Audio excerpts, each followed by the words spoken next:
Thank you, Mr. Speaker. And can I associate this side of the House with the Prime Minister's comments about Ukraine and Team GB? Yeah. Mr. Speaker, before the Prime Minister and I became MPs, parties of every colour increased the cost of going to university. The system is now at breaking point for graduates. I believe the student loans have become a debt trap. It is time for all of us to do something about it. Will he cut interest rates on student loans? Prime Minister. Well, Mr. Speaker, I have to say I'm glad to learn that the Leader of the Opposition has finally admitted that they scammed the country on this. And that applies to everything they did in government. We inherited their broken student loans system. We've already introduced maintenance grants to improve the situation, which they scrapped. And we will look at ways to make it fairer. And we will do other things within the economy to help students. What other things they say? The news this morning, Mr. Speaker, 7 a.m, energy bills coming down by £117 for millions of families and young people struggling. That's guaranteed money off bills in April, driven by the action that this Labour government has taken. We promised to cut the cost of living. We are cutting the cost of living. Mr. Speaker, I asked him if he would cut interest rates on student loans. No answer. And for the record, energy bills are still higher than when he came into office. He keeps talking about the last government. In case he hasn't noticed, my party is under new leadership. A lot of people wish his was too, including the backbenchers sitting behind him. But let's talk again about student loans and student fees even. Because to win the Labour leadership, yes, with Labour together, the Prime Minister promised to abolish tuition fees. In opposition, the Education Secretary said, graduates, you will pay less under a Labour government. I wonder what happened to those people. But can the Prime Minister tell us whether graduates are paying more or less under Labour? Prime Minister. Certainly many in her party are under new leadership, Mr. Speaker. They're up there. The only change she's brought to her party is to make it smaller. And she talks about interest rates on loans. Mr. Speaker, not only have energy prices come down this morning, but since we were last here across the dispatch box, inflation has fallen as well, which has a huge impact on interest rates. Fallen to 3%. And the Bank of England say it's going to keep on falling. That's only happening because of the decisions that we made at the budget, opposed by the party opposite. They talk about the cost of living. This government is taking action, and under their watch, inflation was 11%, which crippled the state of finances for students as their loan rates went up.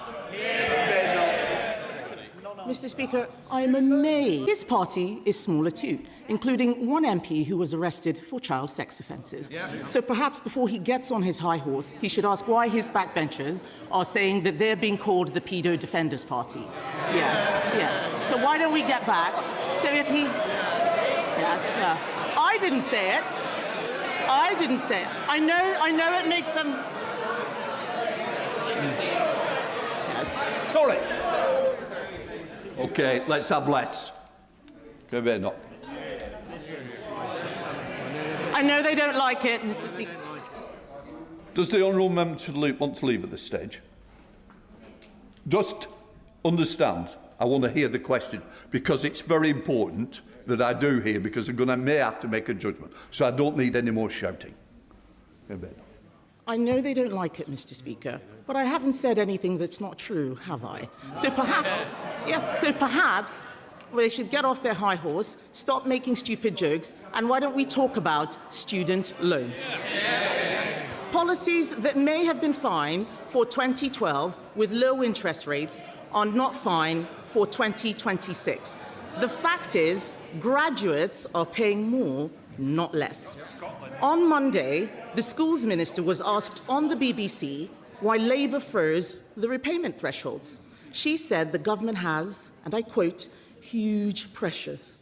Those pressures have been created by his taxes and his borrowing to pay for more welfare.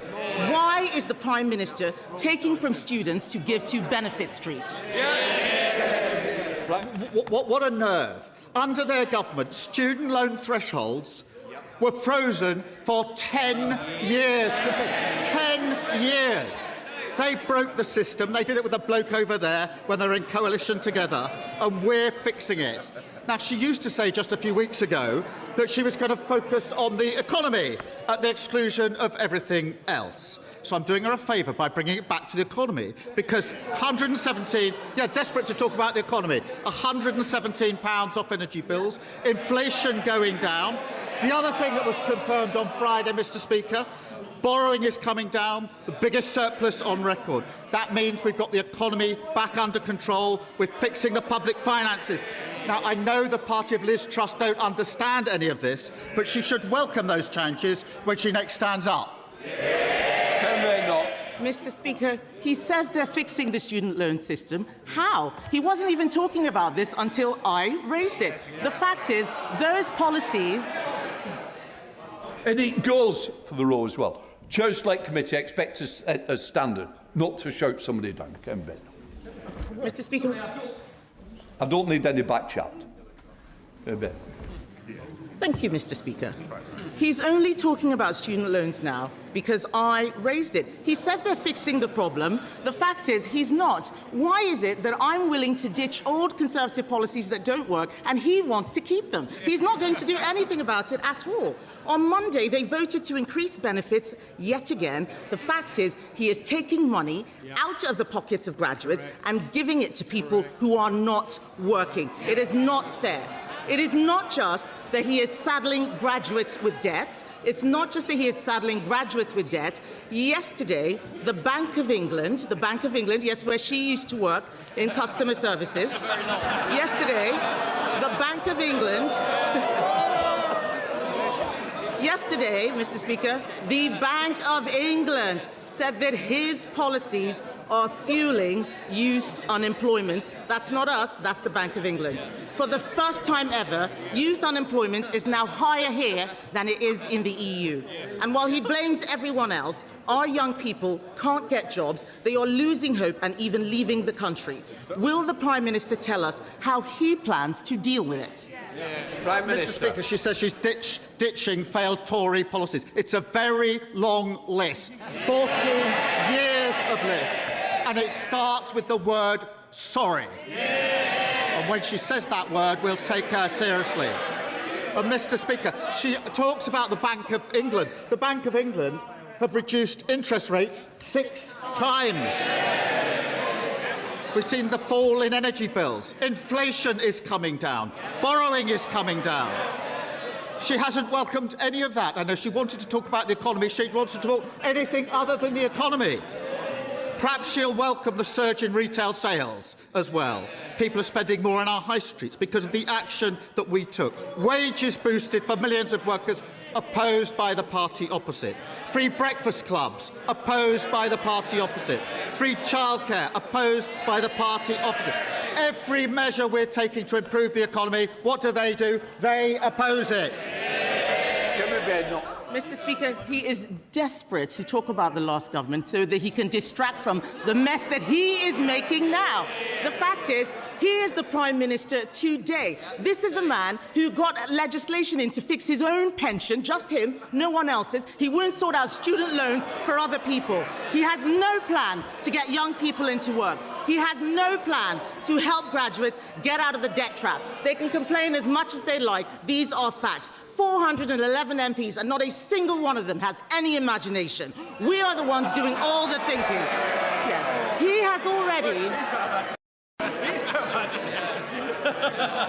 Mr. Speaker,